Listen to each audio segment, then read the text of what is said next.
Hello， 大家好呀！上期視頻播出以後，有一些朋友在評論區留言說沒有做成功，那我們這期就來改良一下，從和面條醬烙餅，完整詳細的教大家學會做雞蛋灌餅，各個鼓包。那我们现在就開始進入正題嘍。和面的方法還是跟以前完全一致的，沒有改變。攪至沒有乾粉的狀態，咱們下手來揉成一個麵團。這裡我依舊是挪到揉麵墊上來和了。開始揉個3分鐘，它會有一點粗糙，蓋上保鮮膜水和一下，咱們來調一下油酥，調成這樣有點細的流動狀態就可以。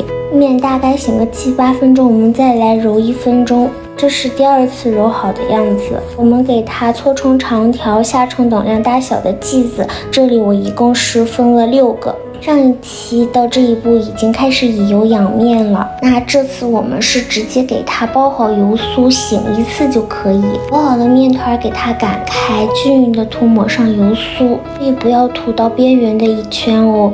再用包包子的方法把這個麵團給包起來，包的時候捏大褶就可以，收口處依舊是給它壓緊。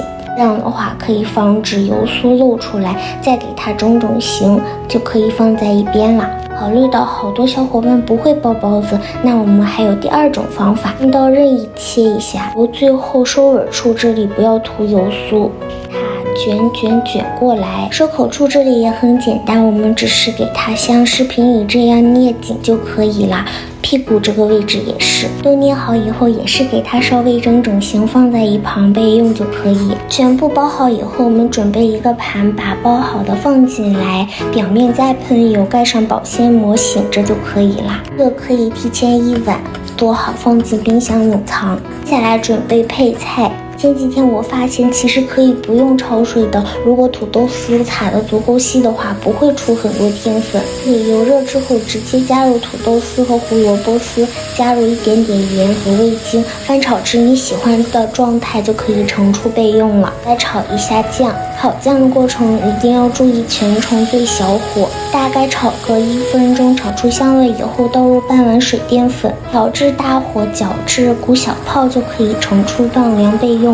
這個時間麵也醒好了，我們看一下是不是很光滑，妥妥的水光肌。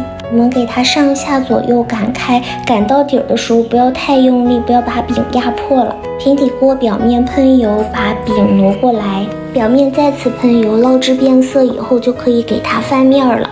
這個時候我們就去打雞蛋，看一下這個時候已經開始慢慢的鼓包了，我們可以借助硅膠鏟給它疏通一下。這裡如果覺得疏通不太見效果的話，就給它翻一個面，看翻面之後它鼓得嘣嘣的，我們調起最高點，慢慢的把雞蛋灌進去，這裡即便流出一點點來也沒有關係的，我們可以讓它再倒流回去。完整的灌進去之後，我們就給它迅速的翻面，堵住它這個灌雞蛋的口，大概2秒鐘那個口就可以燙出了。這個時候我們把餅拎起來晃一晃，讓雞蛋流動到沒有灌到的地方。再這樣小火撈至大概1分半的時間，雞蛋就熟了。雞蛋熟了，可以看到餅會明顯的增高，體積會變大一點點，用鏟子一壓是很實的狀態。配菜就是加一些大家喜歡吃的就可以嘍。即便灌雞蛋的時候沒有成功，大家也不要氣餒，這個東西主打一個熟能生巧。希望看完這個視頻的每一位朋友都可以成功的做出雞蛋灌餅。切開給大家看一下。本期視頻就到這裡啦，我們下期再見嘍，拜拜。